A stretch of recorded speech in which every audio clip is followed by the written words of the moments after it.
Welcome to Smart Simple Fit. I'm Davin, and today I'm going to be having a discussion with none other than Protein Man, who's kindly joined us. We're going to talk about a few topics today, bulking versus main gaining and bulking and cutting and that sort of thing. We're going to talk about the importance of exercise selection, and then we're going to talk about the things that we love the most and hate the most about YouTube fitness. And we might branch off into a few more topics. So thanks for joining. And if you haven't already subscribed to Protein Man, I'd highly recommend you go over to his channel and click subscribe. His content is excellent. So without further ado, Protein Man, thanks for joining me today. How you doing? What's up, guys? Welcome back. So today we're going to be here with Davin. He sent me a DM via Instagram, and I'm pretty glad to be here today to talk about these various topics and to give you guys a couple of tips, a couple of a lot of good information for you to keep in mind and to change the way you look at fitness and the way you look at training and diet. So the first topic, I think it's pretty fair to start with, and it's a topic that, at least not in the Noble Natty community, in the fitness culture in general, it's a very misinformed topic, and that is diet, basically. Who has it when beginning to train and starting to want to change your body, to end up following trends or falling for marketing. And I think, in my opinion, people overcomplicate diet, at least in my past experience myself. I started actually lifting when I was 15, although I spent 3 years without any results, and I can confirm for a fact that it was like 0 results. And that was because I was doing 2 things wrong. First, I was not training properly, which is something we're going to talk about eventually. And the second thing is going to be about over-focusing on diet and focusing on that 1% instead of taking care of the other 99%, which is going to give you most of the results, like if not all of the results. Because when I was younger, I fell for first I started doing intermittent fasting. So wonderful. It's not horrible I still do it to this day, but it wasn't something that really should be advised to a 15-year-old, right? So that was the first thing. I started doing intermittent fasting. Then I fell for the keto meme. I started doing keto. Then it slowly transitioned into, by the way, the ones that are following keto or have followed keto, please make me a favor and go to Thomas DeLauer's channel and unsubscribe and never watch his videos again because they suck. The same goes with Eric Berg, by the way, name dropping like a mother day, but yeah. Don't follow those guys because I made that mistake. Also, keto bodybuilder. Just getting them out of the way. Yeah, there you go. Yeah, no, because it's a terrible thing that happened to me, and I want to prevent people from going through the same thing, especially young people. So I went through the keto phase, and then I ended up doing even a carnivore diet, a carnivore OMAD diet.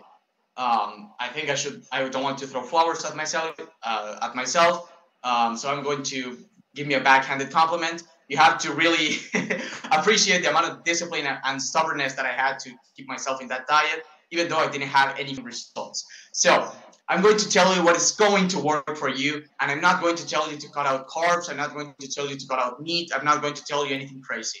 I'm going to tell you specifically what I think you should do regarding your situation. In my opinion, if you're a young person and if you're not obese, right, and if you want to start lifting and improving your body, if you're a beginner, bulk. There's no excuse to not to bulk, okay? For most beginners, you should be eating at a 10% calorie surplus, I would say. It's a fairly accurate amount of extra calories. And lift heavy, worry more about learning how to train, about the basics, about pushing progression.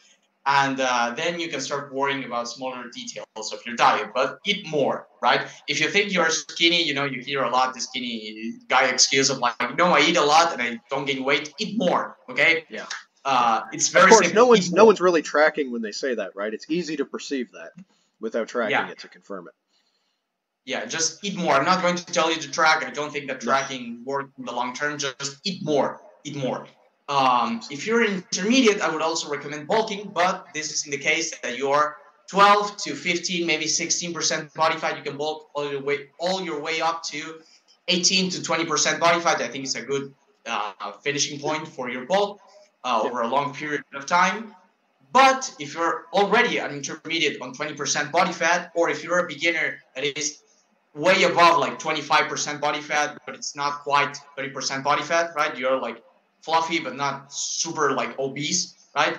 I would recommend in that case to recomp, to eat at maintenance and use the fact that you're very sensitive to training for your own advantage, and trade basically that extra energy, which is fat, for Totally. muscle building.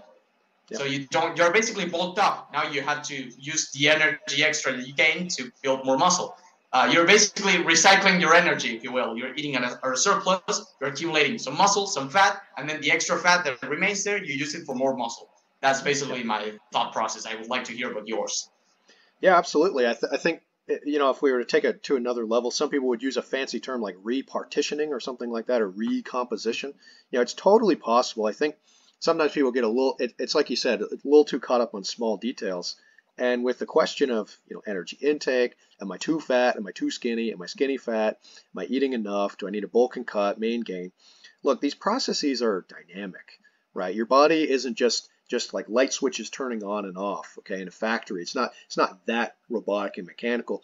You can be, as you said, using some of that extra energy from fat for muscle building because it's very dynamic. So as far as like your energy systems, if a person is 20% body fat as a beginner, they might not be in a position where a surplus is really necessary. I've seen people who are well leaner than 20% body fat with no consistent calorie surplus, even slightly losing weight, if anything, for like 4 or 5 good hard months of training, put on a ton of muscle and really get strong. But if you burn the candle at both ends, it's unsustainable. So the question is not necessarily, is this environment, is progress possible? It's more like, is progress sustainable? And what are you going to need to do to get into an environment with your body where that progress will be sustainable? The fatter you are, the less a calorie surplus is going to additionally help. In fact, depending on how fat you are, like you said with obesity, you're probably going to want to lose some weight for the sake of your health, right?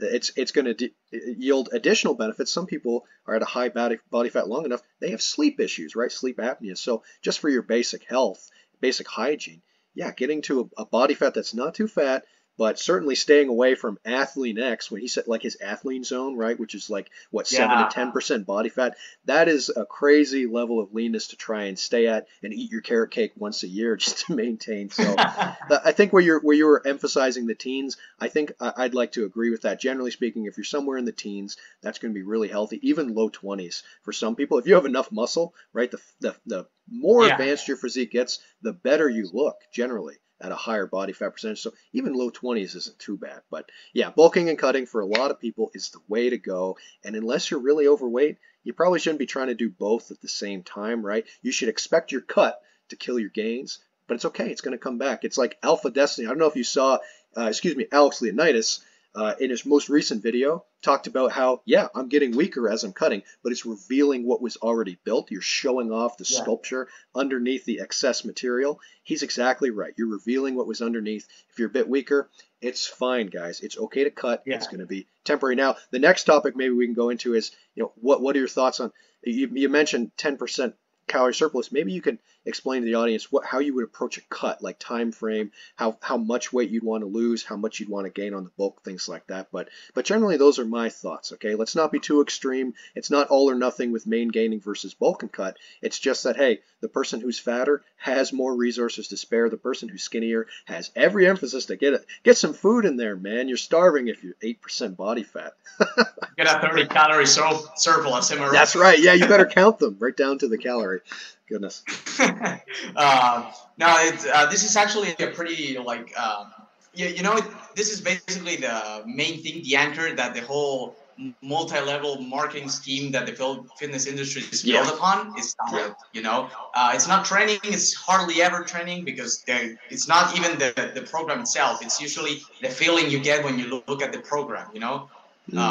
But most of the fitness industry is anchored towards diet because people tend to over-focus on that. And something that baffles me a lot and is that you talked about the Athlean-X thing, like this overemphasis on leanness. It's very damaging, especially for young guys, because they want to keep their abs, right? Like they're constantly like, I don't want to lose my abs. Like this is going to sound, this is a story I probably will upload to my channel because it's like bone chilling. But basically, I had an ex basketball teammate that started going to the gym, Right. and he was recovering from drugs, right? Mm. Yeah, no, they're pretty fucked up. So the guy started going to the gym, he started getting healthy, and then his body dysmorphia kicked in, like for all lifters, but his was brutal because nowadays this is something we are going to talk about in the further sections, but there's this super emphasis on worshipping steroid users, and their followers get body dysmorphia. Yep. So it Yep. I'd agree. his body dysmorphia kicked in, and brutally, because he follows like pro bodybuilders, right? Yeah. And he started to try to gain muscle, right, desperately. And he actually started, he actually bought, and it probably started to do it. He started cycling, basically. He jumped on PEDs. And you know what is like the most mind-blowing thing? It was because he didn't want to lose his abs. He didn't want to bulk and and look blurry in the like it was just like, dude, like what the hell, right? And I don't want any young guys falling for that. That's why I hate like these guys that promote like excessive leanness, or that promote like always cutting. Like you can't tell a freaking 15-year-old to like jump on like anabolic franken foods with like ton of sweeteners, right? And drinking like 4 liters of like Diet Coke a day.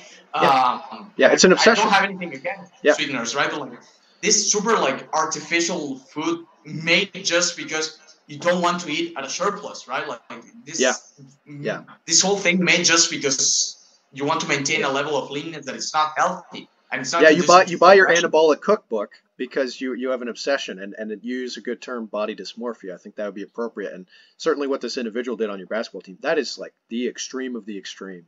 PEDs to keep your abs. So if you're listening to this, folks, please stay away from steroids, but especially do not convince yourself that steroids would ever be necessary to keep abs. You can certainly build abs with a pretty reasonable body fat percentage. It's certainly natty, of course, but don't be so scared of losing them that you ever consider PEDs. That is tragic. That is absolutely a travesty. Yeah, no, terrible. So I will definitely defend till the day I die. This like people in general, people my age. I'm not that old, right? But it really is surprising to see this people my age and younger like thinking that they have to like eat like not eat like take this amount of like drugs, and like they don't even focus on the thing that is hard work, consistency, and a little bit of like sacrifice. You know, it's like the basics. The whole like fitness industry is like ways to like fish people that don't want to put in the effort. That's basically the whole thing. You know. Yeah. How does speed run? The secrets. What are the secrets? Yeah. Are you an endomorph? Yeah, take my quiz, man. Take my 10-question quiz, and we'll explain to you the best program for your body type. Oh, V-Shred. And that's another thing. Buying programs, you need to learn how to program. You can't just like wing it or like follow your favorite pro bodybuilder's program. You're an individual. That's the first thing. Second thing, I hope you're natty. If not, click off this video. I don't want you in any like just go die in a cave. I don't fucking care unless you go off PDs. But like you're natural, right? And on top of that, you're going to like you have a limited amount of money. You don't want to spend it into someone else's viewpoint of how to make a program and the idea that they have of you, right? You're the one that knows yourself best, right? Experimentation is like very key for a person, both in diet and training, and literally like learning to program is going to save you a lot of money. It's going to make you independent, and it's going to help to develop your critical thinking skills, which is very important to have in this industry because there's a lot of cultish behavior out there, you know? Certainly. Yeah, I would agree with that. I think a lot of the body dysmorphia, I think a lot of the misconceptions, I think a lot of what you're saying, the desire for steroids, or even just the obsessive behaviors with the sweetener food, it comes from someone who does not have the fundamentals checked in. And that could be poor sleep hygiene, right? That same person could have a lot of hedonistic or whatever you want to say, bad habits that are conducive to a poor sleep schedule, right? So sleep is so important, right? It's literally the time that your body's repairing itself and adding those pounds of lean mass to your body. You're recovering from your workout. The workout is a huge part of the equation, and then the part where you recover from it. So if you don't have the training in check and you don't have the sleep in check, how could you possibly expect any magic supplement or a cookbook to solve those problems. And then if your next step is to go to PEDs when that doesn't work, that is just a travesty waiting to happen. And even if someone gets off steroids young, it's too much. It's too much of a risk. There's no one should say boldly like, oh, here's the safe number of years to be on steroids, right? Or I'll just do one cycle or any of that. Like that's all just a cope and a gateway into a life of pursuing drugs. And there's so many reasons you shouldn't do that. But hey, you have to have a foundation. And I can at least sympathize a little bit with people who are on PEDs or at least don't actively preach against it like you or I or NH would. They'll say something like, get your 5 to 10 years of good training and check. I want to like what they're saying there because what they're saying is very important hey, so many people are jumping on steroids that have no business because they have no idea what they're doing to begin with. But I still disagree with the take-home messages. Just don't do steroids, man. Just don't do that. Even if you don't, you put in 5 to 10 years and you don't get great results, put in 5 more.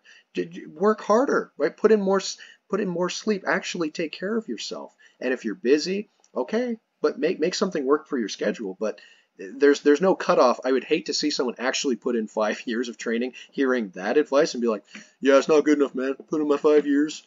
Time's up. It's time to hop on the PEDs. Like, no, put in 5 more. Let's do it. Dude, I actually I started lifting when I was like 15, as I said previously, in 2017. So I spent 3 years without results, and I started getting results in 2021 and 2022, and even more in 2022 because that's when I started isolating my arms. Yeah, so you leveled up. Technically, I haven't been lifting like for 5 years. I can ingest like 5 grams of testosterone, dude. Like, where's my D-ball, dude? Yeah. The trenbolone sandwiches, they better be sitting on the counter. That's like just dumb, dude. Like, don't put a time frame. Like, I could understand, like, not even like I was going to say I could understand if like something like happened to you or like your testosterone is just like on the ground, like just way below the normal rep range. Some medical extreme thing. Yeah. Normal range. I could understand it, right? I'm not against that. It's for medical reasons, but even again, like it's probably just a lifestyle thing.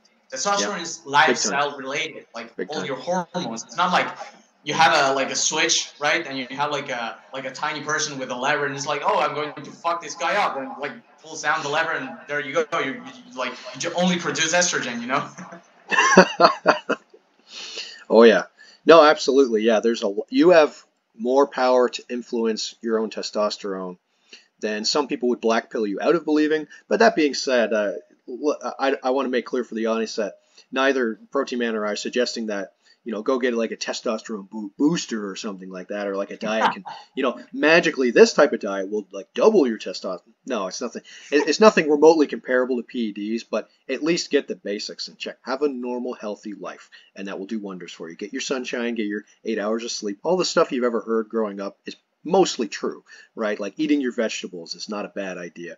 I think one of the travesties, this is a quick aside, with the vegan versus carnivore thing, is that if you just eat a lot of plants and a lot of animal products, you'd be really healthy. But if you try and go extreme in either direction, that's probably not for the best for a lot of people, right? Like highly processed, chemical pumped things. I think we could probably all agree that's not ideal, but you just go back to nature. Fruits, vegetables, dairy, meats, fish, poultry, all that. That's great. That should be the foundation for your diet. But anyways, it's just amusing to watch the chaos unfold in that debate.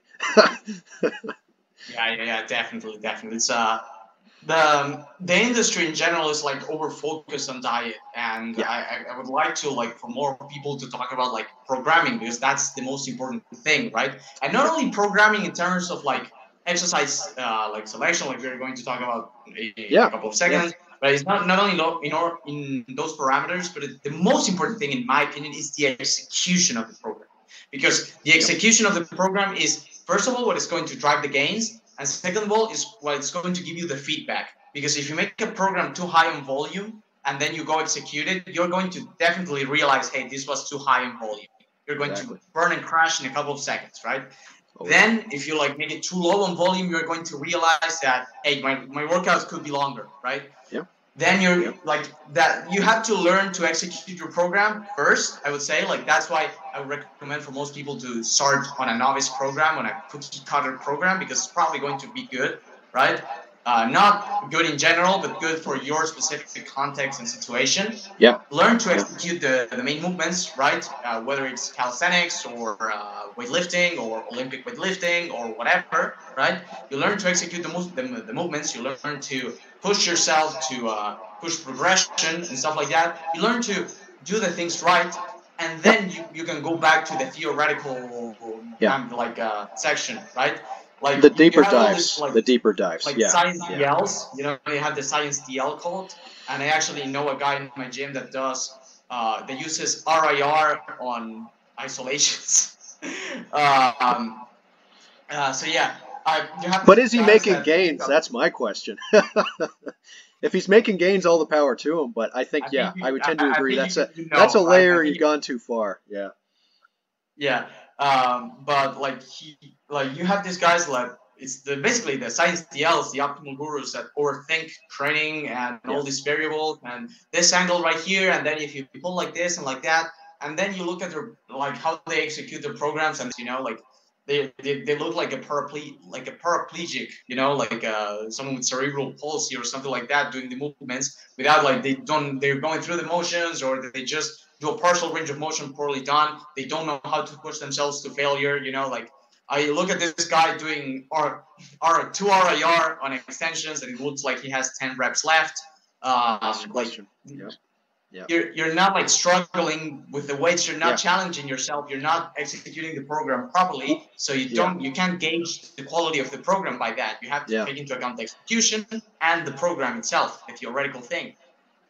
Would you agree with this that if someone doesn't have enough experience just doing forget about numbers for a sec, a genuinely hard set, and a genuine failure effort, if they don't have enough experience with that, they really don't have any business really emphasizing these estimates, right? That's the person who makes inaccurate estimates. He just doesn't have Yeah. experience working hard, period. Dude, you can do all your iliac pull downs with like a pinky twist at the end to get a maximal lat contraction, but in the end, if you're doing a 20 rep set and you're only like approaching ROIR like 8, you're wasting your time. I would much rather prefer the troglodyte that is like deadlifting rocks in the woods and he's like bleeding from his nose on the last set, you know, that probably knows how to like put things. Yeah. I would much rather train that guy than the turbo DL on the other side, you know. Oh yeah, yeah. I started my deadlift journey with rocks, if you'd believe it. Yeah, yeah. Oh, So in that is the fun. COVID shutdown, COVID shutdown. It's too late. Yeah. We've said it. The cat's out of the bag. We've said it. Anyways, the virus that shall not be named. The shutdown. There was a calisthenics park about 2.2.5 kilometers away. So I would like run like 4 days per week. This was like springtime. It was going into springtime right that year, and I would go there, and someone brought boulders there and labeled the different boulders with numbers, which I assumed to be their weight in pounds. So some giga chad just brought like 5 to 10 different boulders and left them at a calisthenics park for people to lift. And certainly there's ones that are like 86 pounds, 116, something like that. So I would just like, you know what a frog stance deadlift is? Where it's like a sumo, but with your legs very close. Yeah, frog stance. So I would like, somewhere between sumo and conventional frog stance, I would like awkwardly deadlift rocks with like one arm. That's not optimal, bro. Dude, it worked. It worked. I felt it, and I would do like really grindy sets, 8 reps, 10, whatever I could do. I'd put the rock down if my grip was slipping, pick it back up and keep going, do lots of pull-ups and dips. And you know what? I wasn't going to let the shutdown stop me. And I made wonderful gains doing that. I was at a period of time where I had gone out of training, and this was my excuse to get back into it. Everyone's going to sit around and eat junk food and drink alcohol because the bar's closed, but the liquor store's open. Church is closed, but the liquor store's open. But and so are the gyms. They're closed too, right? That's really conducive to a healthy society. I said, no, I can't partake in this. I'm going to focus on getting jacked and stacked and juicy. And if you start with deadlifting boulders, as Protein Man's joke about, that's unironically so much better than overthinking and then having like a perfect gym, right? The Ivan Drago in Rocky 4, you're overthinking all these like robotic movements on machines and whatever. Just go and just pick up the rock. You'll get so much better results. That's a really good comparison. I actually had like the same thing happen to me. I went to the gym November 2017, all the way up to January 2020, and of course the gym's closed, right? And I didn't get like any results. And I started that's when I stumbled onto Alex's channel, Alex Leonidas, Alpha Destiny. I'm going to call him Alpha Destiny because that's his name it's for just me. trained, right? He published the 30 down workouts. That's I think when he became the most popular. About the push-ups. You basically do 30 push-ups, then you rest close to a minute, at most a minute, then you do 29 and like that, all the way up to 0. And I would do that starting from 25 at home, and then I would hang from the door frame, right, and do pull-ups like that. I would actually hurt my hands right here because there were like vertical bars that I would grab like this. Oh, right, just to get a grip. And I would do like pull-ups like that, and I would get like all of these like scratched, you would say. And it worked out like that. And most people were just at home, and then you have Mr. Protein Man with like his 2 pairs of steel balls doing like push-ups on the ground for 500 repetitions, and then hanging off a door frame, right? And using like couches to do inverted rows. And then when I got the rings, man, that's why I'm so much of a ring proponent, and that is because rings give you so much for so little. It's so minimal equipment. It removes the paralysis by analysis. You don't have these optimal idiots on the calisthenics community has its own issues. There are a lot of like I think probably they all do, right? You know, any hyper focus, right? Yeah, but like in general, I would say the calisthenics community is way healthier than the fitness community. And I actually learned a lot from Alex in that period of time. And I actually started like doing hard trainings, and I actually started like getting progress, focusing on the compounds, eating enough, right? Yeah. And wow, magically I started to gain muscle. Who would have said, you know? Who would have known? Then I got a pull-up bar at home, and the rest was just history. I started like training properly. I started learning how to program, and I'm still learning because it's an endless process, you know. Of course. Excellent. By the way, if you're watching, if you're listening, for the guys that still don't have rings, and are watching this channel, get rings. Just get rings, hang them off a pull-up bar, and start doing like push-ups, pull-ups, inverted rows. Do a lot of inverted rows. You're not going to regret it. Okay. So yeah, that's at least what happened to me. You know. I think that would be my favorite exercise to use them for, would be inverted rows. Yeah, a really good setup for that. It's hard to mimic that in the gym, really. I mean, I've seen people do stuff with like the barbell and then the low position on the squat rack, but I think the rings are really great for obviously a number of exercises, but that would be my favorite use for it, I think. I would suspect. Yeah. It's rings have a pretty good like exercise selection overall, and they all have like a nice curve of like difficulties, like a nice homogeneous strength curve, and you have a lot of like ways to make it stretch focused or concentric focused, you know. And it's it's pretty good. It's pretty like complete for at least for upper body. Oh yeah, absolutely. Very good. So here's a quick note too. I have a question for you. On the note of the calisthenics community being a bit healthier overall, maybe sometimes dogmatic in places, but not too bad, not too much of a cult, and maybe body dysmorphia and other problems. Do you think part of that is their philosophy is about doing much with little, focusing on there's something about like using your own body that goes hand in hand with being natty as well. Like I think there's something about like the natural side of it. That person might be a little bit of a food guru, but I don't think they're going to be dogmatic about like diet. There's something about just, I want to get out in nature and I want to do some push-ups and some pull-ups, maybe climb a tree or two, something like that. There's something about that, and then staying natty and maybe staying away from some of this other obsessions that people go down to. Would you think it's something like that, something to do with their philosophy overall? Yes, but it's pretty, like, my point of view is like pretty unorthodox, what I would say, or not very romanticizable, if that's a word. I think that it's more of I don't want to like depend or spend money on stuff that I don't need. That's like a very like I don't know if Zen type of like mindset, but it's a very minimalist type of mindset. Oh wait, like my give me a sec. Yeah, no problem. Oh, there we go. It's the light. We're back. On the computer. But yeah, so you're trying to get a lot out of little. You're being very practical. I can appreciate that. It's a very minimalist like type of mindset. So it's naturally going to lead for you to keep yourself natural, because you're thinking, hey, for example, this is what my thought process was when I was training at home, right? Hey, you should get like dumbbells, and then I would say, but I could do like ring curls and pelican curls. You know, why would I need to buy dumbbells, right? Yep. Because back then I didn't care about like training legs. I still don't care that much, but I like discarded them completely. But I would think like, why should I buy like a weighted vest or something like that to train my back when like ring pull-ups are enough? Or why should I like invest into like I don't know, like a rack to get and a bench to do bench press when I could do like ring push-ups. Even now, you know, I can go to the gym and do like bench press and stuff like that, and I still train and hold my chest because ring push-ups are that good. And it's also, it feels, and this is the part that sounds like a little bit like romantic, if you will.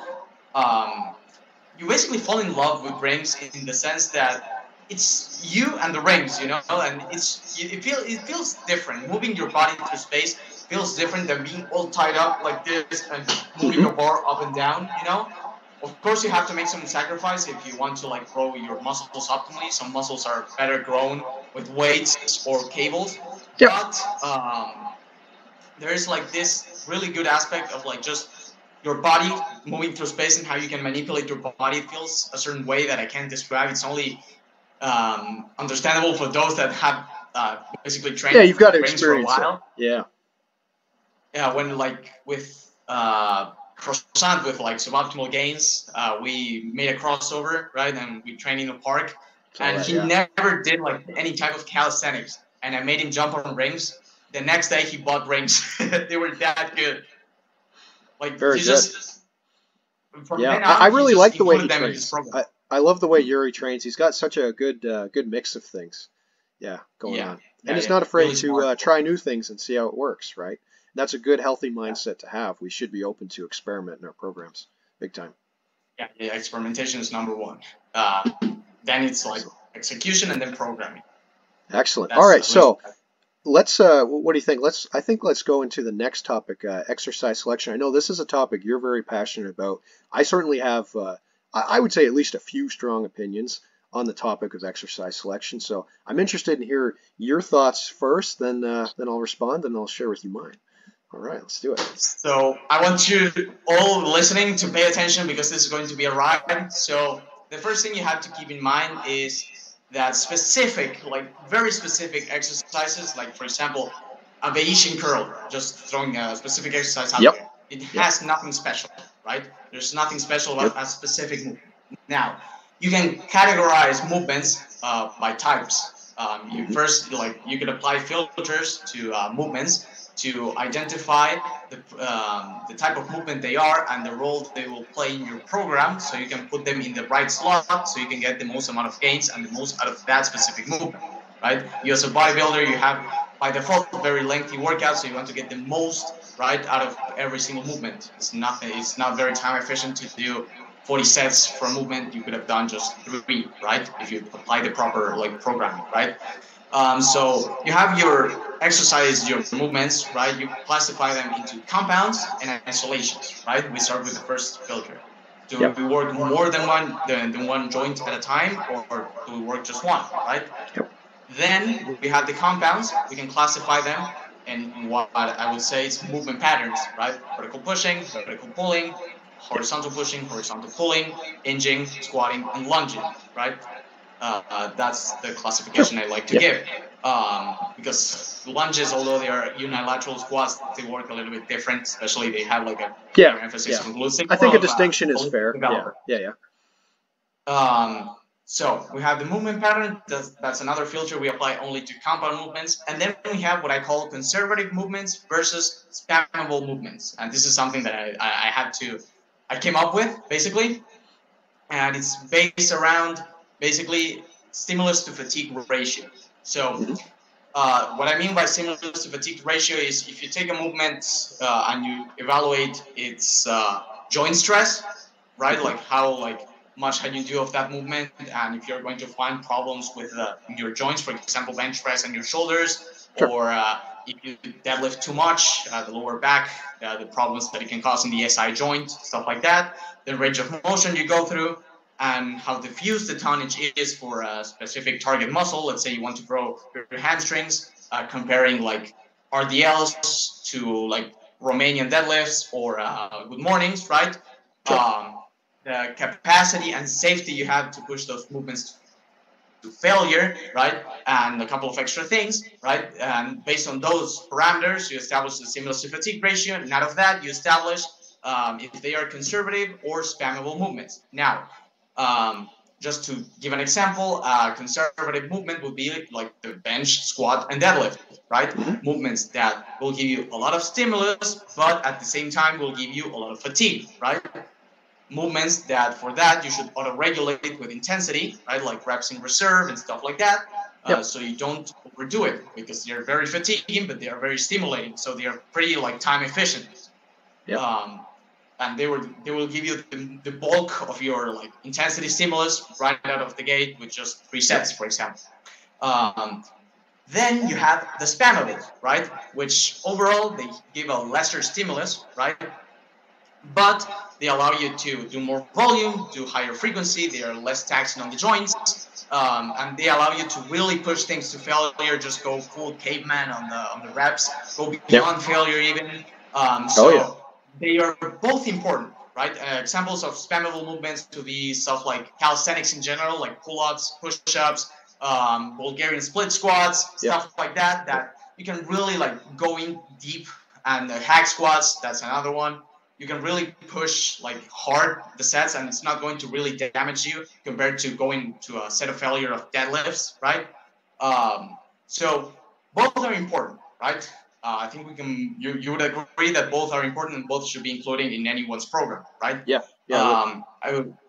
way that I would include it, right? And by the way, you have to keep in mind also the overlap between the compound movements. For example, barbell rows, squats, and deadlifts. The 3 will like tax your lower back because of the actual loading, right? So you have to keep in mind how to balance also and prevent overlap so you can get the most out of each movement. So to basically put into practice everything I have said in the last few minutes, right? What I would recommend is begin your sessions with the conservative movements, right? Start with like 3 to 4 sets of lower rep ranges because they are so fatiguing that going for high volume doesn't really. Basically, when you start a session, when you're building your session, you want to first start with the highest fatigue but highest stimulus movements, so the conservative movements.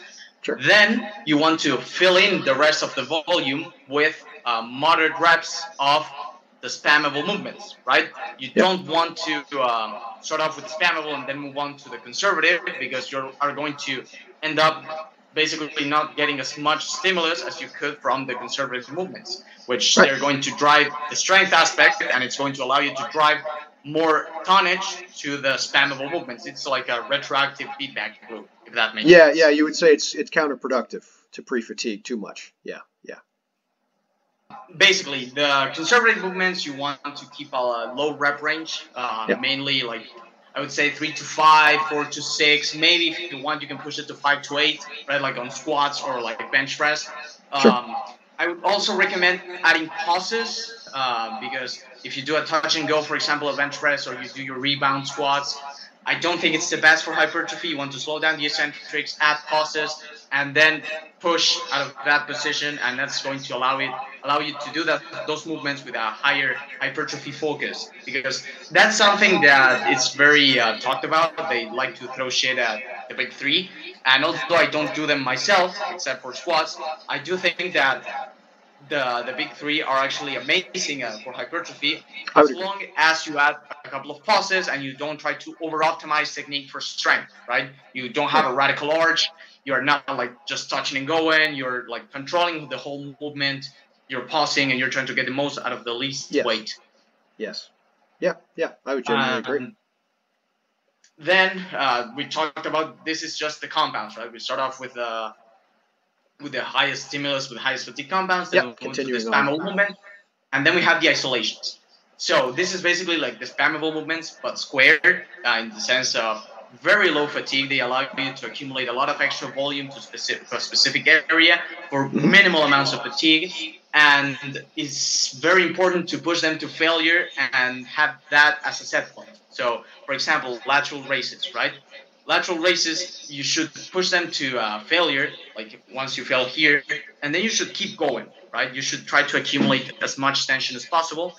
Um, with the lateral raises, is not going to create that extra amount of fatigue that you think it's going to. It's not going to play a contributing role into you needing a deload. It's probably more of you failing to auto-regulate on the other movements, right? Yep. But then, not only that, I would say that for isolation, it's very important to find the isolations you like, but also the isolations that are going to lead to the most tendon health. Like you're not going to be. I don't like skull crushers, for example, because they destroy my elbows because of the position. It's just terrible. But I do like lying tricep extensions, and they have a lot of range of motion. They have a natural curve for the triceps to move through. Yeah. The same goes with single rope pushdowns. You know, Alex likes to talk about dual rope pushdowns, and I do agree that for him it might work because he has short arms. But for me, single rope pushdowns are better than the double rope pushdowns Yeah. because I have longer arms. I have a wider wingspan, so it makes sense for me at least to do with a single rope. So I have to find the ones that I like, the ones that work for me, and the ones that lead to tendon health. Cables are basically the best option for that, but you can also try with dumbbells, with like easy bars, with pre-weight, with body weight, with bands, with whatever. Find what you like and do it. I don't care what it is. Yep. Yep. Yeah. I would especially agree on your point about the push down, that it would be like Alex Leonidas if that first version doesn't work for him with the shorter range of motion, and so he likes to create more range of motion going to his sides and maybe even behind his body a little bit. Well, he's creating the range of motion that someone like Protein Man or I would already get because we have a longer wingspan. So by the time we get down in front of us with maybe a single rope, in my case I like to use the straight bar. Yeah, exactly. Whatever you need to do to get that sensation, that burn in your triceps to really pump it out and work the right segment of the tricep, it's going to be a little bit different for guys with short versus long. Yeah. Push Go for hard. on the muscle. Go hard. Yeah. You don't need to leave. Was it optimal to go RP 7 or 8? That's the wrong question. The RP should be like 3 digits. I don't care. The RP should be like minimum 3 digits. If it's not that, it doesn't work. Just push it harder. Yeah, it should break the power level reader, right? Exactly. Over 9,000. Yeah. Like exactly like that. If you're not making faces while training your triceps, your biceps, what are you doing? If you're not like that, you're getting I'm not one to curse a lot. I have to stop myself from cursing when I'm done my triceps push down. It's like I usually, if there's no one around, I'll go to let out like a noise when I get to rep number 20. It hurts. Yeah, definitely. And that's for me the why exercise selection in terms of like concepts or slots in training is very important. But no specific movement is going to lead you to like maximal gains. If someone comes up to you and is like, no, dude, you have to do like a wide grip pull-ups with a reverse band on a Bosu ball while like riding a motorcycle and like juggling, like I don't know, man, like a fucking pink dumbbells while Ryan Houston watches you. Like if someone tells you that, you're probably just watching an idiot try to force what he thinks on you. But like find movements that you can basically target the muscle that you enjoy and that they are easy on your joints for you to push hard, and also find compound movements that fit certain criteria as well. Certain criteria as well. That's what I wanted to say. So yeah. Yeah. Well, you said three things that largely, for a lot of reasons, will summarize my thoughts on exercise selection. You said, target the right muscle you enjoy and is relatively like, it's easy enough on your joints that it's not a concern, right? Like those three things basically define exercise selection. Obviously, there's going to be a difference between isolations and compounds, and these are going to be different from person to person. But yeah, if you're targeting the right muscle, you love the movement, and it doesn't hurt your joints. Like as long as, okay, it's not fair for someone to do a movement wrong, like really sloppily, and then say, this one hurts my joints, contingent on the fact that they're trying to do it properly to begin with. Yes, okay, something that's good for your joints, right? So I totally would agree. And no one has any business telling you that some EMG data or some meta-analysis or a smart guy with a degree who knows more than you is saying, well, no, that's actually not ideal. This one's ideal. Hey, man, if it's working and if it ain't broke, don't fix it, right? Keep doing what you love, especially when it works. Yeah, that's great. If it works, or like when you have like this suboptimal, when this optimal guru comes out to you, it's like, oh, what's your source for like bicep curls working your biceps, and then you do like this, and you're like, that's my source, Yeah. Oh yeah. That's totally. it. Like, Yep. that's Yep. one of Absolutely. the multiple aspects I don't like about like the current fitness Yeah. panorama. Yeah, the meta of YouTube fitness, the most probably the most searcher. I haven't looked at like research on this, but I'm sure a lot of the most searched for things have science in it, or optimal is used in there, or study or whatever. And it's a shame. You can kind of obviously you and I have both gone through that experience as well. I've gone down kind of that rabbit hole as well. In fact, I was in school for kinesiology, and before that another fitness program. So yeah, you can go down these rabbit holes of getting really hyper focused, but it's a shame because all that time that you spent like searching and watching like Jeff Nippard videos. No shade on Jeff Nippard. I like him. He's obviously jacked, but instead of watching 5 Jeff Nippard videos, just go grind out some hard sets and then think about why it worked or didn't. And just think about why was this movement right for me or not. And you're going to get just as far, in fact, further than if you spend all day watching Jeremy Etier and Jeff Nippard talk about the EMG data, right? Totally. You know what? It like super funny. I have like a friend that he was like your average guy, right? Like he wasn't like he never did sports in his whole life, Wasn't right? Yeah. And he started training with like pull-up bar and just no, actually it wasn't the pandemic, right? And I basically told him, hey, just do push-ups. And he was doing push-ups at home. Then he got a pull-up bar, started doing pull-ups and push-ups with rings. And now he's training with rings. But like, you look at his physique, and he's like better than like 99% of Jeff Nippard's audience. Like, you would see him, and you're like, that guy, like, he's the Dorito. Half of like YouTube fitness, a guy that like literally just goes full caveman on movements and that's it. Like, it's just it's the mentality of like just go at it. Like, practice is going to lead you to theory in this case. Most often than not, when you're trying to learn something, it's first theory, then practice. This case, and with fitness, it's the opposite. You first go with practice or with a very small amount of theory, then you go into practice for a while, and then you come back to the theory. But you start off with the practice, with the execution. It's very important. Yeah, you should put more faith in the context of exercise. You should put more faith in theories that were derived from years of consistent practice versus the opposite, right? Years of theories. Okay, let's make some practices, and then you just have all kinds of silliness. We can make an entire episode on the silliness of ideas that have or practices that have come from quote on exercise science, right? But that's a whole nother story of its own. Yeah, certainly. Now, I will give you a few more of my thoughts on your takes on exercise selection. In general, I think I really agree with that. You should categorize, obviously, isolations and compounds are different types of movements, but you should think about what can I do with higher volume, closer to failure, maybe even not that you or I would advise like do them sloppy and uncontrolled reps, but sure, is there less technical demand? Is there less practical considerations to your spammable movements that you can just I'm going to get it done. Doesn't matter if it's slightly sloppy. The reps are going to be fine. Whereas your back squat, you really shouldn't be content with sloppy reps on a back squat. It's especially if you don't have good leverages for squatting, it's going to hurt your back if you don't do it right. That's why pauses are very important, for those movements. Pauses, like if you're doing like a bench press and you pause and then you go up, like you're not gonna get injured unless you're like doing like ego lifting, and you try to lower it and you get that picture like that guy training with Larry Wheels. Yeah, absolutely. And I think basically after listening to you speak on that, I agree with most of it. The only thing I would point out, and this isn't necessarily a disagreement, I like to point out to people just how much freedom they have and what the consequences of certain decisions would be. So one of the things you pointed out was if you start a session with a more fatiguing, more technically demanding movement, the heavy hitter, but it has that heavy fatigue as well associated with it.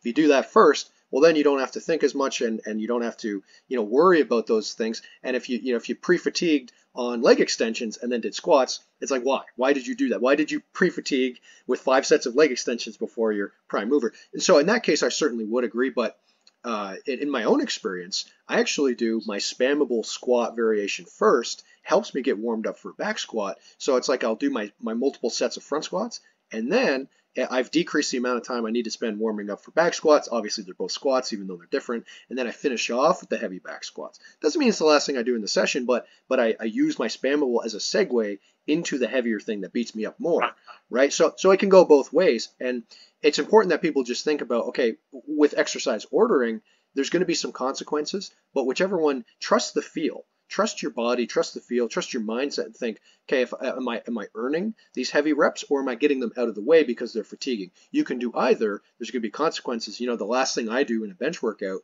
is like a single or a double. That's after my volume sets. That's after my Unga Bunga training. Why? I'm super warmed up. My joints feel lubricated. I've had time to think about maybe some technical issues, deficiencies in my movement, my bar actual path, and I've addressed those. So that way, by the time I get to the most important one rep, that heaviest one, I've earned it because I've eaten my vegetables. I've got that volume out of the way. I'm super warmed up. I feel good. I've addressed some issues in technique, and now I'm ready. Boom, done. Workout's over. So it can go both ways in a sense. But yes, there are some big picture errors you can make if you spam your biceps curls and then do a vertical pull. It doesn't make a lot of sense. Same thing with quads versus squats, and you go do your 5 sets of back extensions and then do deadlift. No, it wouldn't make a lot of sense, right? So, but in general, you do have a ton of freedom, even with things like how you order your workout. Yeah, generally speaking. Yeah, Good. it's very important for me. And we come back to experimentation over and over because it's something that really is important, because you're an individual, and experimentation is what allows you to pinpoint or to reduce the range of doubt, the range of the unknown, and you start to get thinner and thinner, and you start to know what works for you, what doesn't, what goes both ways. And for you, it may work to first do front squats and then do back squats because maybe it takes you longer to warm up. Maybe for me, I warm up fairly fast. It makes sense for me to start off with a movement that is going to really drive the stimulus in and drive the fatigue in as well. And then it's going to allow me to move on to other movements and really push it to failure on the other ones.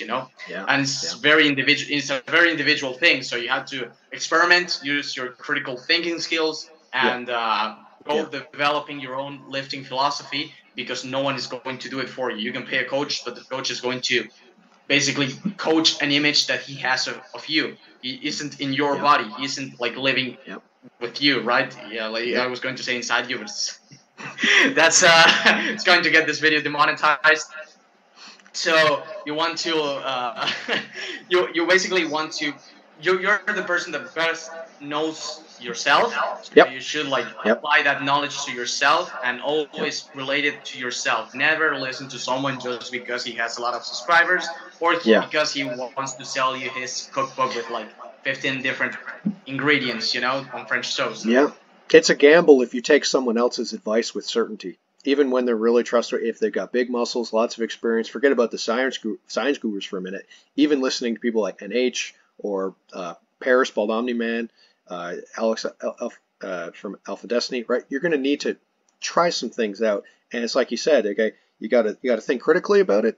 You got to listen to your body's feedback. That's kind of a meme, right? Listening to your body, but it's true, right? There's actual signs, warning signs, I shouldn't stay in that territory for too long. I was asking for trouble, whether it was a deadlift or a squat, whatever you're doing wrong. You're going to know, and if you ignore it, that predisposes you to injury and all kinds of issues, right? So you can't ignore your body's signs. And then at the end of the day, if you're getting results and you have preferences, lean into your preferences if they give you results. So there you go. Very good. Now, as far as my own thoughts on exercise selection, I won't repeat what I think would be a repeat of Protein Man's things, but yes, exactly. Movement patterns, compounds, isolations, that should be your goals. Now, as far as how many movements to put in a program, I think this is an important thing as well with exercise selection is every exercise you add to a program right? There's a point where it's a diminished return. Each one, in a sense, that you add, maybe after a certain point, it's yielding less and less benefit, right? If you try and have multiple calf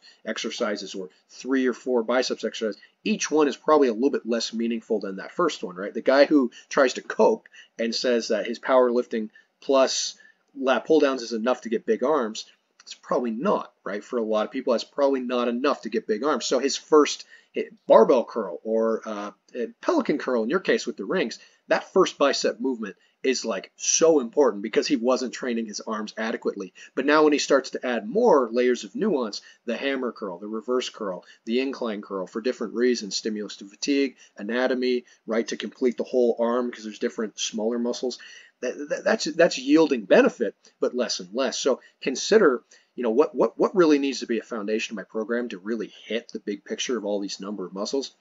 Some people might say a really low number, like 5 to 8 exercises. I might say like 8 to 12 exercises is like, that's the base. And then, yeah, you want to add several more to really hammer out and refine more volume, complete as far as like getting enough muscles, the rear delts, different parts of the forearm, getting your calves, your abs, maybe even an oblique exercise. Right? Is it enough to just do an ab exercise? Some people will say yes, others will say no.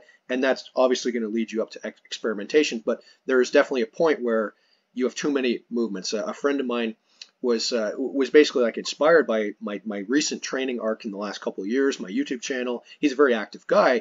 He was very active throughout all of high school, martial arts, parkour, and he was more fit than I was for a good chunk of our friendship. And he's gotten away from that for work, very physical job, and so he doesn't have a lot of time and resources for training, even if maybe some of that's an excuse. Well, but when he started training at a gym, he tried to do, like, I think it was 4 bench press variations with 4 chest exercises. What? There's a point where that's just a bit too much, right? I could see flat bench and incline bench, and then maybe you have like a pec fly as like as you would say, a spammable exercise, right? You start to think in those terms. But if you're just like redundantly doing different presses, like the flat bench and then the flat dumbbell bench and then the push-up, it's like, okay, these are just like flat. These are just flat presses.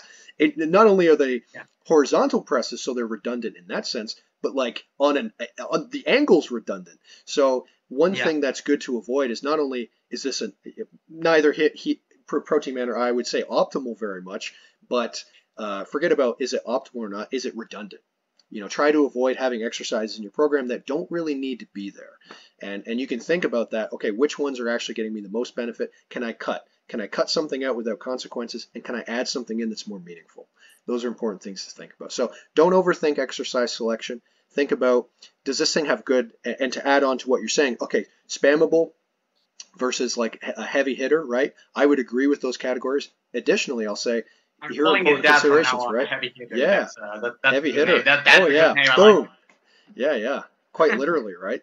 And then you can think in terms of loadability, scalability. If you're very weak at pull-ups, do you have some practical solutions to scale it down to your lower capacities? One of the reasons I love lat pull downs, and you'll see this in my video, this is a spoiler for my top 10, I actually put lat pull downs and not pull-ups for my vertical pull. Ooh, spicy take. And the reason was that stack gets pretty small. Right? Yeah. Oh no, betrayal. Oh, and greatest anime betrayal. But yeah, it's very scalable. Oh yeah, and that could be true for a lot of people, right? Not just like guys who are weak, guys who are overweight, guys who are really strong but really heavy. A 260-pound strongman guy, pull-ups are hard. And sure, he should strive to do a lot of pull-ups, but if he can do lat pull downs with 220 for high reps like 10, 12, that might feel a lot better than struggling to do pull-ups at bodyweight 260. Yeah. For the ladies too, it's a very scalable exercise. So scalability, load capacity, do I have the ability to keep making this harder and harder without just grinding out reps? And maybe on the calisthenics side, leverages, right? Obviously you can do one arm versus this, and this position has harder leverage versus that, right? Other than those types of things with just raw numbers, is the load capacity there? And then you might want to think about, is it going to cost me money? Is it going to take up space? In your case, you like to be very practical with those equipment, with the rings. So that's a fair reason to choose your exercises. So that's really my holistic, real simple take on exercise selection is, hey, if it's practical, you have access to it, it's scalable, it's loadable, If it allows you to and keep then you yourself start to consistent organize. and Yeah. push progression, basically. Yeah, yeah, Consistency you and need a progression. progression, totally. And if you don't have a path, if you don't have a clear path in front of you for how you're going to make those progressions and be honest with yourself about them, a pull up like this, that's great. But if they start to turn into this, hey, if Yeah. the number goes up, you're being dishonest. I wouldn't go as far as to say this is ineffective, just in its own right, but compared to what you were doing before, it's not equal. And that's the real Yeah. problem with like partial range of motion is it can be a path to ego lift in that sense. So yeah. Yeah. But don't overthink it. But Like moving as that, Protein Man said, there's no one magic exercise for each thing. But be real practical about your considerations, folks. That's what matters. Yeah, think about your long term. Even if it's hard to think in the future what's going to matter, but what might seem like easy progress now and straightforward, well, at 6 months later, you're going to have to problem solve a little bit to keep making progress. That's the truth. exactly. Yeah, drink. Rehydrate after the motivational speech. That's how you know spiel done. Drink the water. Good. So now I think we should talk about the fitness community. We have dabbled a little bit throughout the podcast, and I think we should talk about the things. Let's just start with the negatives, so our viewers can enjoy a little bit of like drama, if you want, Sure. and a little bit of like Spicy. name dropping. And then we can finish off on a good note, with a heartwarming message for the noble natties. That sounds good. So first, we can talk about the things we hate. So first of all, I want to hear your thoughts. Oh yeah, What you hate. absolutely. Yeah. As far as what I hate on YouTube fitness is like when an idea actually has merit and people get results from it, but then they become like so violently defensive about that thing for anyone who like critiques it a little bit. Like it's like it becomes an idol almost, right? So whether that's natural hypertrophy presenting an idea, or it could be these really big channels like Athlete X. Obviously, there's some good, like the basics are there in a lot of ways. I think I've seen enough comments on his channel of people saying his videos help them get results that it's not all garbage. Even his cameraman Jesse can deadlift like 560. I don't care if he has noodle arms. That's a big deadlift. So Athlete X, as much as we can make fun of him, and there's lots to make fun of, it's not all bad at the end of the day, right? But if someone promotes a concept, whether it's Athlete X or natural hypertrophy, 3D alpha with the nucleus overload stuff, yeah, try, even when you see something that works and it's very positive, maybe it's Bald Omni Man promoting the Larson press, try not to get butthurt if someone disagrees and say, you know what, there's a good friend of mine who is like been training for like 20 or 30 years, mostly with barbells, Scottish Highland Games. He doesn't like the Larson press. He thinks it doesn't add any additional benefit versus a feet up bench press, pause bench press, other self-limiting variations that don't involve lifting your legs off the ground. I think that's a fair opinion, even if I disagree, because I think Larson press is cool, it's fun, it cleans up technique, but that doesn't mean he's an idiot just because he doesn't agree with Bald Omni Man. And it's true, there's so many press variations, it's kind of like, do the one you like, yeah. Right? We don't need to argue over, actually, this type of bench press is good because buff guy said it was good. So I hate seeing people get defensive, even if they're getting defensive over something that's helpful, right? That's annoying. Yeah. Very much. You have any extra like things you like? Absolutely. There's more. Trust me, there's more. I would like to hear them all, and then we can go one by one. Okay. And this would just be. Probably agree a lot. Yeah. Well, I think everyone hates hypocrisy and contradictions, but when people double down on their hypocrisy and contradictions, it's hard to admit you're wrong. There's obviously an incentive to be consistent. Athlete X isn't going to come out, folks, and say, yeah, I faked my 495 by 2 deadlift. I'm sorry, guys. No. He has all the plausible deniability he needs. He's famous for deleting comments from his channel and like banning people from commenting entirely. So that guy he's going to just double down on whatever he said in the past. In fact, his famous video where he's doing the back squat, and he tells people to breathe out and tighten down the abs, like the opposite of what you want. You want to expand and trap your air. He says breathe out and instead crunch down. Horrible back squat advice. In the description, he tried to make it sound like after the fact, oh, this is Jeff explaining the Valsalva maneuver. No, it's not. It's him saying the Valsalva maneuver is bad. So the lack of not only honesty, basic transparency, but the fact that people just won't they just won't admit. They won't change course. They won't grow. Versus you see someone more like Alex Leonidas will admit that he's had to make some growth and make some changes in his mindset. That's so much better to see. It's okay. And if it takes you years to get there, where you can admit that you're wrong or something you were saying was whack, then that's fine. But then you have people like Greg Doucette. Okay, he did recently a Natty or Not. I have a response video coming out soon. Natty or Not on Max. You said it. I'm not sure if you're familiar with that. Max does lots of shorts on different things, lots of YouTube shorts. That's how he grew his channel. I Anyways, haven't he's heard young.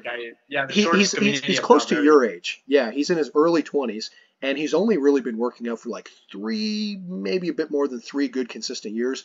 Phenomenal transformation, but certainly not out of the realm of what I would call natty. Greg Doucette does a natty Yeah. or not on him. It's like, no, there's no way he's natty. Does this look natty to you? He gained 40 pounds and then the reason why this is Oh my thank you freaking for that. cookbook. Yeah, exactly. Well, speaking of cookbook, the reason why I would say this is hypocritical is just this was maybe a year or two ago, something like that. Jesse James West. Are you familiar with him? Yeah, oh, Yeah, I hate Jesse that James guy. West is, I want to like Jesse, but most of his videos are like, let's talk to girls on the street about sex, and oh, isn't that funny? It's like that's nothing to do with fitness. But anyway, that aside, Jesse also claims natty and made a very impressive transformation in high school over about 3 to 4 years. And when Greg did a video on him, he was like, "Yep, he's natty." Do you want to know what the big difference I saw in those two natty or not videos? Jesse has a Mm. Greg Doucette cookbook. He uses, and Greg points that out in his video. Oh, yes, he's eating my anabolic toast. So apparently, if you're friends with Greg and you buy Yeah, a cookbook, right, and you use a cookbook, now you can achieve whatever you want in a few years, Natty. But if you're just some kid on the internet trying to get started, and I don't know if Max has ever said anything that contradicts Greg or if he's ever criticized him, but he doesn't have a cookbook. He doesn't feel the need to. So, oh yeah, without the cookbook, no, there's no way you could do that. Oh, but with the cookbook, you can do whatever you want. That's the double standard there. And you can guarantee that I don't know if he'll respond to my video, but if someone else points this out, Greg will only double down. Greg does not admit he's wrong. He only doubles down. He'll only double down and say, yeah, actually, the cookbook is the reason why Jesse. That's probably what he would say. So I yeah, hate it when people double down on their hypocrisy. Just like move on, admit you're wrong. It's not a big yeah. deal. Oh, it's Dude, terrible. like the thing that made me hate Jesse James West is when he uploaded a short on YouTube, and I think he uploaded also to Instagram because it's, they all upload on the same platforms, the same video. It was basically him saying, "I took natural steroids for a month, and this is what happened. I felt amazing, and I gained a lot of muscle." And what was the natural steroid? It's the T word, man. The testosterone.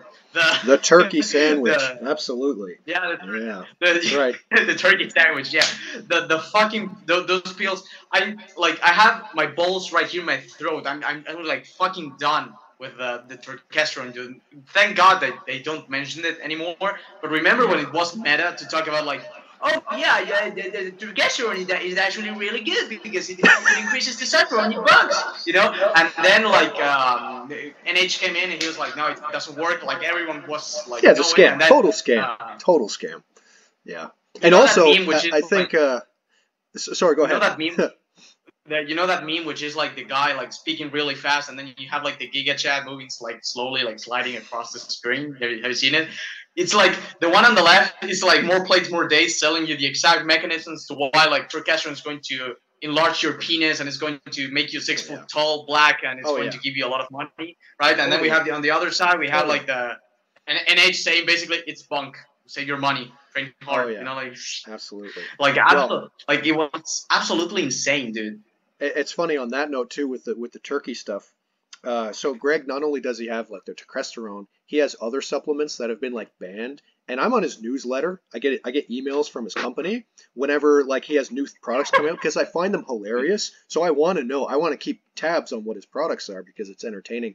He's like he sends out this email. It's like, oh, get this last batch of this supplement. It's the last one. It got banned. Ooh, it's like, yeah, I really want to buy Greg Doucette's sketchy supplements before they're off the shelves permanently for whatever illegal substance they might have had. Yeah, so and not only that, in the Max Doucette video, he stops the video at the 5 minute mark. Go watch the Greg Doucette natty or not, Max, you said it. If you haven't seen it already, it's abysmal. 5 minute mark, he stops it to promote. He says something about, oh, he trains harder than last time, right? Because he has to say that every video. And he goes, speaking of that, he mentions his bedroom supplement, which is called Harder Than Last Time. Yes, that's right. Greg Doucette sells a Viagra / Cialis equivalent called Harder Than Last Time. For those who didn't know. So, and he promotes that in the middle of a natty or not. Yeah. In the middle of a natty or not, there's a product placement for it. Yeah. Well, yeah, dude, we should call the police telling he's talking about like young guys and Viagra, you know? We should get him arrested. If he went to jail, he would just be like the kingpin. It would somehow make him more successful and rich. Yeah, it wouldn't hurt him. Can you imagine, like, they have the Greg Doucette cell, and he has like a small opening, and he's like with an apron, like completely naked, exactly, you know, like videos, and he had like the apron, and he's like, come buy my jail supplements. Like, he has like bathroom testosterone, you know, then you have like a Greg Doucette's toilet wine, anabolic toilet wine. Yeah. I got into jail for saying a 17-year-old should go harder than last time. Yeah. He's just the last couple of years, he's gone off the rockers. Yeah. He started out, he wasn't that bad of a channel. Like, I found it motivational, some of his videos, and informative even, but he's just gone off the rocker. No, but I've got one more. I'll cut myself off at 3. I'm sure there's more than 3 things I hate, but yeah. So the hypocrisy where people double down, people getting dogmatic and defensive about something that's like actually good, but they're still too defensive. The last one would be, and this is okay, this is an obvious one, but the misrepresentation of science, or at least evidence, where people can construe whatever they want to say whatever they want. And I'm happy to give examples, but it's so painful to watch their audience defend it. And not that I'm a scientific genius by any means, but your average audience person has really no scientific literacy and no experience with this stuff. It takes time to understand scientific terms, so it's hard for the average person sometimes to even understand the study. And if Buddy on screen is just flying through it, flies through 2 sentences of the abstract highlighted, is like, yep, Ryan Humiston probably does this, for example, from what I've heard of his. I haven't watched a lot of his videos, but he's a famous. He has the reputation of misrepresenting science. You know, it's like, oh yeah, exactly. Science says what I says, and let's carry on. Like, it's so brazen, and it's everywhere. V-Shred does it. Athlete Next, it's all over YouTube. So the misrepresentation of evidence, intentional. That is just. My blood pressure just like skyrockets at the thought of it. So, and then I'd love to hear your thoughts. Like, yeah. Mike Israel said, and this is a quote that I love from him, and it's like, don't read primary research, because you have like 15-year-olds reading about like EMG data activation and like chin-ups compared to bicep curls compared to lat pull-downs, and they're like thinking that they're this like super intellectual kid that is going to get jacked at like 18 because they don't realize that Alex Eubank is actually like a genetically gifted guy, you know, that like, it's unbelievable the amount of delusion they have. And it's like something I have known that I've realized about the Zoomer part of the fitness industry is that they believe that they're in an anime or in a movie because they believe that they are the protagonist, that they are super smart, that they're the underdog. They're all Patrick Bateman, okay? Clearly, they're all Patrick Bateman. Literally, that they think that they're like super smart, and I was like that. Like, I can't criticize them a lot for that because I was like that as well. And I'm going to say it. If I managed to find my younger version, I would slap the shit out of me and be like, "Don't be a dumbass," right? Yep. And you see this 15-year-old kid like reading research, thinking he's so smart, blah blah blah, and then he goes ahead and eats like shit, sleeps like shit, executes their program like shit. And it really is like really stupid to be like reading primary research if you don't have a fucking PhD. There's a reason to why you have to study to understand that, right? Yep. If you're reading like, oh, this abstract says it's good, so therefore it must do chin-up, and then they find another study that says the opposite. Instead of bicep curls for biceps, you do chin-ups. Instead of chin-ups to bicep, and they're like, the fuck I do, you know? let's pray to my God. To my God, Jeff Cavalier, dude. Like, and so not only do you have the problem of like, you know, experience with research, understanding the terms, so like that like basic scientific literacy, but even people who are scientifically literate and knowledgeable about these terms and the research, they themselves don't appear to think that critically about the studies. Like you see the conclusions reached about things like stretch mediated hypertrophy causing triple the biceps gains. I don't care whose program you're talking about with which exercises. If someone's getting 3 times less biceps gains than another person, it comes down to hard work. No one's magically using stretch exercises to triple their biceps gains. That's just not realistic. Yeah. So that just goes whoosh even over the researchers' heads, and that's a shame. But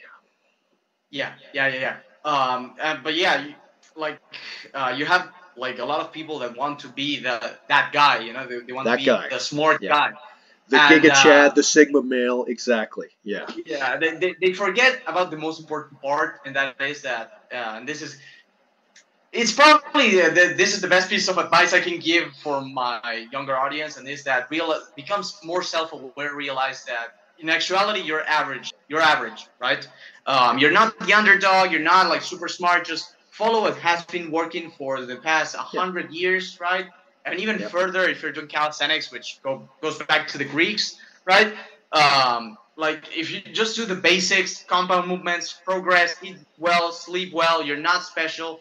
Just do Yep. what everyone has been doing and has been getting Yep. results with, and start looking for the Yep. special thing. You're not a revolutionary that is going to discover Yeah. the philosopher's stone, right? You're just another guy of the bunch, right? Yeah. And the Yep. only thing you have to do is don't fall for the bullshit. Follow the basics. That's Yeah. like the basic thing. Yeah. I think that's really good advice. I mean, and even it's backed up statistically, right? Like you look at the curve, okay, the odds that you are closer to the middle of that distribution versus the extreme ends, the polar ends, terrible and amazing, you're probably closer to the pole in the middle than the ones on the ends. So, Yeah. Yeah, exactly. Yeah. Yeah, there a lot of marketing in the fitness industry is to make you believe, right, that you either have like terrible genetics, right, Yeah. or that what it's like the basics is like shit, right? Like they try to throw shit at what has been working for a while, Yeah, saying yeah. Oh, the basically basics that aren't enough, right? you Yeah. had Oh, it's too you get simple. they tell you a worldview where what they preach is the way, and what they don't like, what they are against is basically the worst thing you could do. And Yeah. the people that get like good results from that thing that they are against is because they have good genetics or because they are on PEDs and they're not telling you. Yep. Yep. And it's easy to That's say like that, right? You can just pass it. Oh yeah, great genetics. Greg Doucette does that in almost all of his videos. Someone yeah, successful, great genetics. Great genetics plus steroids, great genetics. Like he just flippantly says it as if he has all of their blood work just like right in front of them. Like he just has that information. No, he doesn't. Obviously not. But the way he talks, the audience goes, "Oh yeah, oh I guess that guy does have good genetics." You don't know. You do not know. You have no idea. yeah. Oh, Yeah, he like is completely delusional. He thinks he's like the messiah and he knows yeah. everything, and that's terrible. That's a thing that you haven't mentioned that I think that's very awful about the fitness community. Yeah. I think, and I'm going to propose something that is, I think it's fairly good for the community in general, and is that we should basically emancipate ourselves from this type of like mon- this types of idiots, right? The morons, right?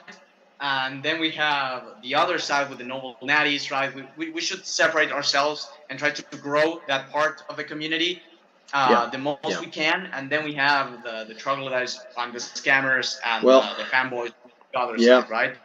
And to people who know what the noble natty is referring to, without going too big into a spiel, it goes back to Revival Fitness, who doesn't make bad fitness videos by any means. In many cases, Not at and all. he's pretty jacked, honestly, pretty strong. But his take on steroids was just so flippant, his attitude towards it. And in a video, he's responding to natural hypertrophy. He says, "Yeah, you guys think you're noble natties," and it's like, that's a cool insult. Like, how'd you come up with that cool insult? Now we're going to use that as a term. We sympathize with NH. Pretty good. We're not trying to be a cult, right? So it's not that like someone came up with this term to make it sound like we're holier than thou. It was an insult implying we think we're holier than thou, but it just sounds funny and cool. So that's the term, right? And if you're familiar with these channels, right? Gravity Training, Protein Man, my channel, Paris, Bald Omni Man, Natural Hypertrophy, Jeffrey Very Schofield, to call it the hypocrisy, call it PEDs, all that stuff. Yeah, you're going to be facing a war zone if you go onto Athleanex's channel and you try and criticize him. Be prepared for like 20 people to respond to your comment and be really nasty with you. So it's good to extend the olive branch and to try and reach out to people and to make videos that give them good information for free and point them to resources. But at a certain point, you're just going to have to get over the fact that people are going to hate you. Not only going to hate you, they're going to disagree with you. They're going to click on your video after watching like 10 videos of guys who are blasting gear and just unrealistic physiques, and they're going to see you in bad lighting and be like, dude, you look so small. But in reality, in good lighting, you're like way bigger than the average person with like, even with 15-inch arms, you're mogging the average person. But on camera, in bad lighting, doing a deadlift, 15-inch arms look tiny. So you're just going to have to accept that there's going to be that crowd of people that will eat you alive and say, oh, you don't have 13 million subscribers, you don't have 500,000, you don't have a PhD. They're going to argue to authority until they're blue in the face. So let them do that. You can't change their minds.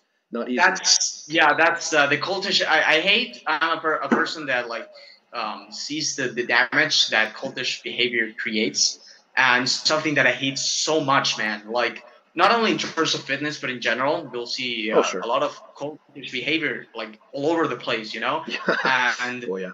for me at least, not like, there's nothing wrong with a community, right? With someone you share information you disagree with, but when we start censoring things, when we start censoring words, for example, censoring terms, censoring ideas, when we start bombarding someone with hate comments when they disagree with someone, right? Or living in a certain point of view, right? And when someone says, hey, if you look at it this way, right, there might be a chance, like with black pillars, they say, oh, if you're not 6 foot tall, right, and you don't have a six-pack, you look like a roider but natural, and you are rich, you won't get a woman, right? It's over, why try? Right? Yeah. And then you come in and you're like, hey, if you put in a little bit of hard work, you develop your personality, and they'll look at you like, no, shut the fuck up. And they'll just keep themselves looking at that awful point of view, Yep. And it applies to fitness too. They'll say, no, everyone that is bigger than the normal, it has amazing top 1% genetics. They're like, what about this skinny dweeb that got fucking jacked doing lifting rocks and doing pull-ups? I know that guy's on gear, and they start like this, all the time. Well, there's, or for training practices as well. You're very open-minded in that regard, but you'll see a lot power lifters Calisthenics, for example, Rectus Head, right? You'll see all of these guys that have 1 million subscribers, that they are all brainless followers, they're just sheep thinking, oh, Greg says this, so it must be true. I can't question that, right? Because it's Greg, Or Calisthenics said that you should eat carrot cake only once a year, right? And they won't realize that they are just following something that is not true, and that if they stray away from the path and forge their own path, they would find much better results. Yep. Yeah, they do need to forge their own path. That's exactly right. And I used to watch a lot of Athleanix videos when I was in high school. I was getting into working out. And funnily enough, I would just ignore a lot of the things he recommended, especially the exercises, because he always has some elaborate thing to add in there with the core training and the shoulders and whatever. Both have the markers and starts. Oh, yeah. It gets his exercises are needlessly unorthodox in an era where we have access to so much equipment that just doing as you keep saying, basics works just fine. So I kind of ignored a lot of his advice without putting the connection. Okay, if I'm constantly ignoring more than half his advice, maybe I shouldn't really be watching his videos. And it wasn't really until, the whole fake weight scandal that all the light bulbs went off. Yeah, it's not just that he has exaggerations about what a good exercise looks like. This guy's a fraud. This guy's a straight up fraud. So, absolutely. Now let's go to the positive note to finish off. This has been a great episode. I appreciate so much you sparing your time to be here and talk to me in front of my audience. So what would be your favorite things about YouTube fitness? I'll let you start first. So the fitness community, I would say again, the reason that I would like to have that separation of both sides is because when it's bad, it's really bad, but when it's good, it's amazing. So we have the community, right? I would say that I would start first with what I call the big four, and then all natties, Geoff, Alex, Lovely Man, and H, right? Those four have basically changed the whole panorama. I started watching Alex, and I have to say I owe him a lot. I can't even begin with how much I owe him. and he's the most versatile of the four noble natties because he has he has done calisthenics, powerlifting, he has done arm wrestling, he has done bodybuilding. He knows about everything, and he's obsessively learning constantly. But he's also not only learning theory, he's also applying it constantly. So he's like, you think NH is smart, you think that JF is smart, and BOM is smart. I agree, they're really smart, but Alex is just on a whole other level, you know. Like he's just really, really smart, and I would say that at least if I had to stay with just one noble natty, I'm staying with Alex. He has amazing, versatile information, nuance in all aspects. So yeah, I really like Alex in the information department because he's so versatile. Then we have Geoff. Geoff, the thing that I take most from him is the importance of experimentation and ensuring quality over quantity. Because you see him, he does a lot of volume, right? He does a lot of exercise, and his program looks chaotic, right? But then when you learn how the guy is, you realize that everything he has it like planned, he has it like very structured, and when he executes the program, he goes and executes the program. You know, you see him, his sets, he's dying, and he's constantly trying to improve himself on what he does. He's like a very specialist on like pushing harder and harder and getting better, but with experimentation, not necessarily like learning textbooks type of stuff. You know, he listens to experience mostly, and that's what I like about him. Then we have NH, which NH, the thing that I like most about his content is about the mentality and about like he basically removes all the noise, clears everything out, and tells you this. Think about this. And he also makes a huge emphasis on individuality, which I can get totally behind. I fully support that. And then this is the one that, although I don't watch a lot of his videos, I really respect him as a person, and I think that I would totally like follow him forever, and that is Paul Omnium. Like, although I don't watch all of his videos, you have to appreciate how humble the guy is. Like he's like the role model of the noble natties. You know, he's like humble. He will like mention you in his story. He will reply to your stories. He will follow you back. He will respond to DMs. He will give you advice for free.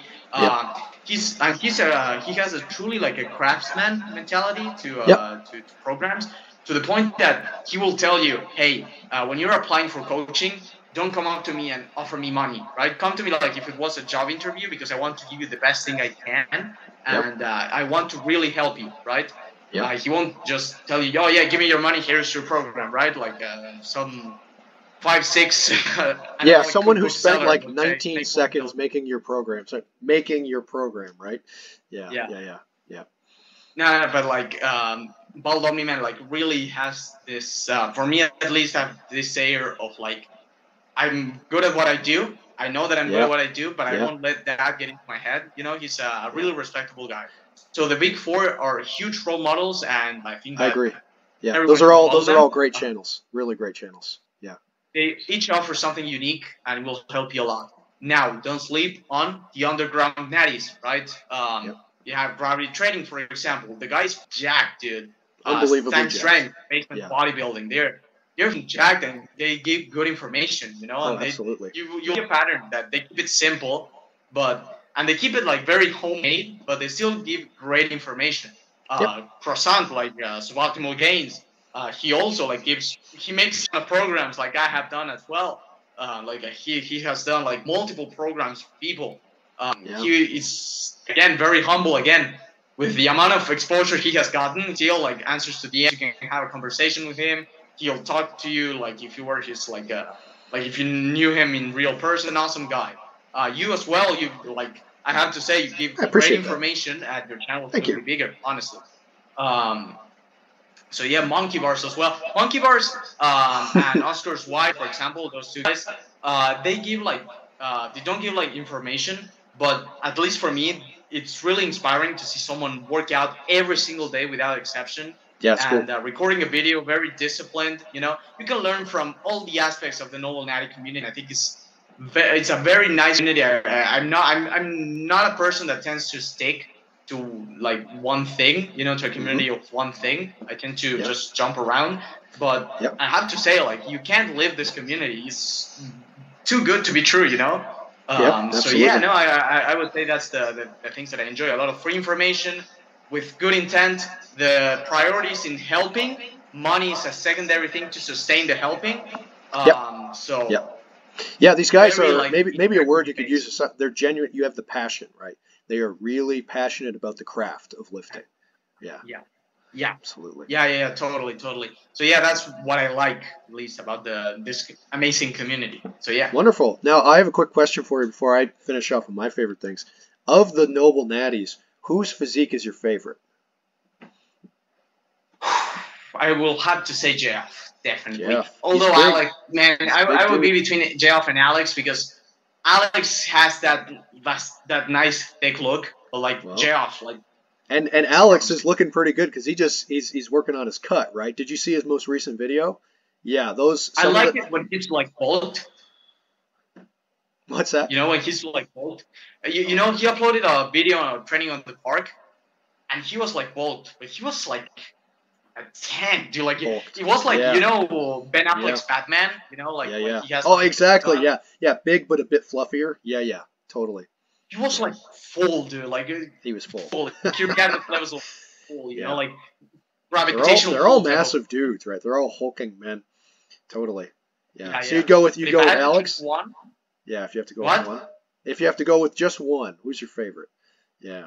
Yeah, yeah, I'm definitely going with Jeff just because I am obsessed with big arms. Well, Jeff Yeah. is very limb dominant, so he has like huge legs. He has Oh huge yeah. arms, right? He has huge Oh yeah. traps, huge shoulder. Like he has what my physique, right? Like the physique that I'm aiming to, just with a way bigger back. You know, Yeah, that's yeah. Oh yeah. trade the legs for the back. You know. I think if I had to go with one, it would be Bald Omni Man, just because the way he like flexes and poses, it just makes his like pecs look like literal watermelons that are about to explode, and his lats, they just have this swoop to them that just looks massive. I remember there's a video he weighed He's in. like a Oh my snake, you know, the cobra. gosh. Yeah, he goes to weigh in at like 175 at the peak of a cut, and as he's walking, he's doing the Kyriakos thing, but his lats just look, they're just like hanging, like meat slabs hanging off his ribs. Yeah, It's just, his back is ridiculous. Yeah, but they're all yeah, jack dudes, all of them, all four of them. yeah, And even, definitely. the list could go on of like noble natties if you tried. So yeah, yeah. That's good. That's good. Yeah, yeah, yeah. So now time to My tell favorite. us what you think, Yeah, yeah, what you and like. a lot of it would be repeats of what you said. Certainly, I think one of the most important things is, you can't, and it's hard to say honesty is in like, you don't really know a lie until you catch someone in it, but it's really hard to catch the noble natties in lies and contradictions, and so there seems to be a lot of transparency and focus on honest information that people have good reason to be confident in because of their experience, their coaching experience. These are guys who can lift ridiculous weights. They have enormous muscles. So you're getting quality information. They're not just putting it out there to address a popular issue, to put their 2 cents on it, hoping it'll, hit the algorithm and get lots of views. No, no, these are people who've put a lot of time, months and years into thinking about these subjects. So you're getting something that's really well crafted, and I think that's ultimately derived from their passion. Yeah, And also, there's such a diverse range of information on YouTube. People throw around the word diversity. Well, in the context of fitness, having a diverse range of information and perspectives is so important. Like you can go down a rabbit hole of good calisthenics channels, especially like Fitness FAQ, your channel, Calisthenics Movement. These are really good examples, and they tell you a lot of helpful things about progressions and movements, how to what your journey is going to look like, and the technique. So there's a lot of good information. And then if you want to get really into powerlifting, you've got Alan Thrall, you've got all kinds of channels that talk about those exercises, Brendan Teets, and then you've got just true bodybuilding channels, let's say, right, that are kind of generalists as far as equipment's concerned, but their goal is just get as much mass as possible. So basement bodybuilding, NH, all kinds of guys, Steve Shaw, and so to see that range of information, depending on what you're looking for, you can sort of sub-specialize in whatever your kind of niche is on YouTube Fitness. And that's just such a huge value to have all this free information. And yet people are out there hiring therapists and personal trainers. They're going to the same fitness class over and over again, getting beat up and not making a whole lot of progress when they could just be watching some YouTube videos a couple times per week and really acquiring good information, especially when you see like these tier lists and best exercises. Like that alone, if you just digest once per week, the average person could be so knowledgeable on fitness if they tried, and it's free. It's right there. It's sitting there. Yeah. So that is amazing. Yeah. The Yeah. personal trainer area is like very well, we have talked about like personal trainers. Yep. Yep. The personal trainer area is a very like terrible, basically workplace, I would say, or if you're a client, right, it's terrible. Like if you're a personal trainer, you'll see that you will get better results just watching a random guy talk about like lifting in his garage than by paying like $100. I don't know how much is a personal trainer. I never paid for one. It can cost a lot. Yeah. $100, right, for a guy with credentials. It's most often a DL that doesn't know what he's going to tell you. Oh yeah, don't do squats because they're bad for your knees. Go do the Smith machine, one leg lunge with like 5 pounds on each side, right? Do them for 50 reps. They're going to tell you that, or they're going to do some like just to be like gimmicky and like flash. They're going to be doing something a la Joel Sigman, right? And you'll learn way more just looking at a bald guy doing pull-ups with like 3 plates on each hanging off his body, like dangling with a weight belt. It's really fascinating to look at. The guys that have passion. This is on the very few things where passion and consistency and experimentation is going to basically mean more than credentials, way more, Yep. Because it's something related to like consistency, and you can't really theorize your way into consistency. You can only practice it, So that's what I think, at least. Absolutely. Yeah. So I think the passion for the craft, the honesty, integrity, the diversity of different content you get. And then one last point, if you're really interested in entertaining yourself, you can find some really entertaining videos like watching Eric Bugenhagen, for example, right? Just like max out Zerchers and Jefferson deadlifts and just scream. It's a good time. Or you could sit down and watch a full-on lecture. I've got that type of content on my channel, and H has that thing. Watch someone's tier list. Watch someone give a really long-winded explanation for one exercise. You can do that. You can pick your tastes, right? Especially as we get more advanced, maybe we'll be biased to listen to more information or more entertainment. So it's up to you, and I love that you can do that. There's no downward pressure on us to be a certain type of creator. We have a lot of freedom to do that, and that freedom has wonderfully manifested in that. So that's great. And that's my final thoughts. Yeah, I completely agree, dude. Yeah, totally. Perfect. Well, thank you so much, Protein Man, for joining me. Guys, if you haven't already, please like, share, comment, subscribe, and go subscribe to Protein Man's videos. He's got some good free programs as well, so click on that link. Where can they find that, Protein Man, just so they know? Where can they find your programs? You can find my programs in link. I think it's linktr.ee / Protein Man Supremacy. It's probably going to be in the link of this description, hopefully. Yep, I actually made a program collabing with Davin right here. Previously, you have a rings hybrid program, and it's just calisthenics bodyweight only. So you don't have excuses to miss your workouts. So you have a lot of programs. If you're going to subscribe to my channel, you can probably shoot me a DM via Instagram. I would be glad to help you with wherever I can at proteinmansupremacy.com. .com. I had to add the .com right there. At proteinmansupremacy. Yeah. All right, folks. Thank you so much for joining us today. And that's Davin from Smart Simple Fit and Protein Man signing off. Take care, folks.